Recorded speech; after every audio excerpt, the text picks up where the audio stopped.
Hello guys, এই দেখেন আমি নাস্তা বানাচ্ছি কিভাবে। অল্প সময়ের মধ্যে লুডুস রান্না করা যায়। লুডুসটা আগে সিদ্ধ করে নিয়েছি, তারপর ভালো করে ওটা ধুয়ে নেব, নাতে আঠা আঠা ভাব হবে, কাড়াতে লাগবে। ভালো করে জল দিয়ে হাত দিয়ে একটু নাড়াচাড়া করে ধুয়ে নেব। এভাবে ধুয়ে নেওয়ার পর ডালাতে জলগুলো একটু ছেঁকে নেব, জল পড়ে যাবে, ঝরঝরে হবে। এই দেখেন কিভাবে করি। হ্যাঁ, এইভাবে দিয়ে নিলাম ডালাতে।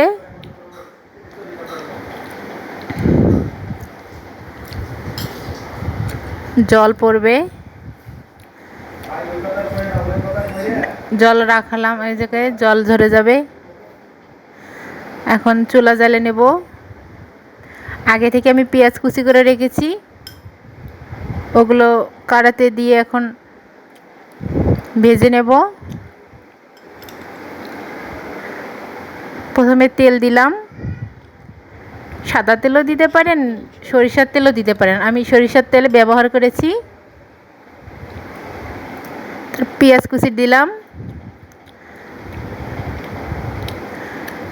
ছোট বাচ্চারা খাবে তো, ওই জন্য মরিচ দেইনি। পেঁয়াজগুলো এইভাবে আস্তে আস্তে করে বাদামি কালার ভেজে হবে। তারপর মরিচ 3টা দিয়ে দিলাম, কুচি করে নিই, হালকা করে ও দিয়ে একটু কাটে দিয়েছি।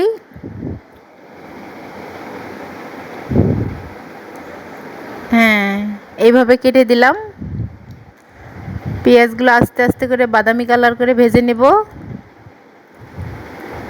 ভাজা হওয়ার পর হ্যাঁ, সামান্য একটু লবণ দিলাম।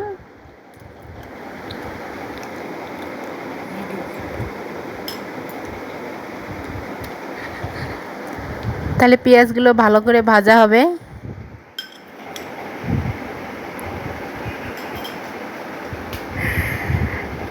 হ্যাঁ, পেঁয়াজগুলো এখন ভাজা হয়েছে। লুডুসগুলো এখন দিয়ে দেব। হ্যাঁ, লুডুসগুলো দিয়ে দিলাম। এইভাবে এখন নাড়াচাড়া করে নিলাম। দেখেন কত সুন্দর দেখা যাচ্ছে। কিছুক্ষণের মধ্যে এখন মশলা দেব। মশলার গুঁড়ো গুঁড়ো দিয়ে দিলাম, লুডুসে দিয়ে দিলাম। দেখতে সেই সুন্দর দেখা যাচ্ছে। হ্যাঁ, একটু নাড়াচাড়া করে নিলাম। দেখতেই সুন্দর লাগতেছে, খেতে মনে আরও অনেক সুন্দর হবে। আমার সোনামণিরা খুব পছন্দ করে লুডুস, ওদের জন্য বানাচ্ছি। সুন্দর দেখা যাচ্ছে। ভাজা আমার শেষের দিকে।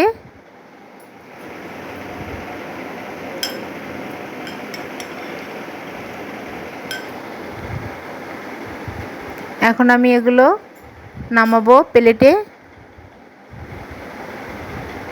প্লেটে নামিয়ে নিলাম।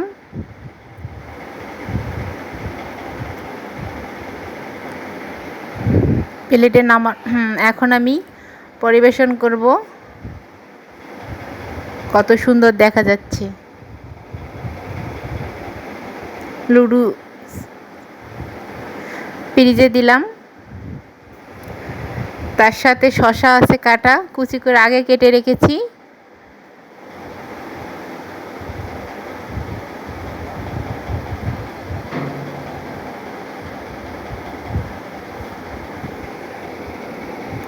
শসা দিয়ে দিলাম। দেখতে সুন্দর দেখা যাচ্ছে, খেতে তো অনেক সুস্বাদু লাগবে। চামচ দিলাম, আমার ছেলে আর আমার মেয়ে খাবে।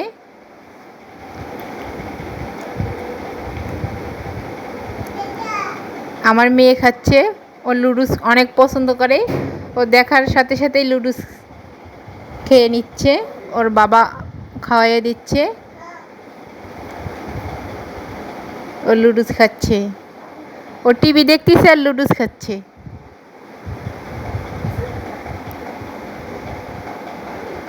সবাই জানাবেন কি রকম হয়েছে। প্লিজ সবাই পাশে থাকবেন, বেশি বেশি করে দেখবেন। সবাই সবাই ভালো থাকবেন, সুস্থ থাকবেন। সবাই একটু দেখবেন। টাটা।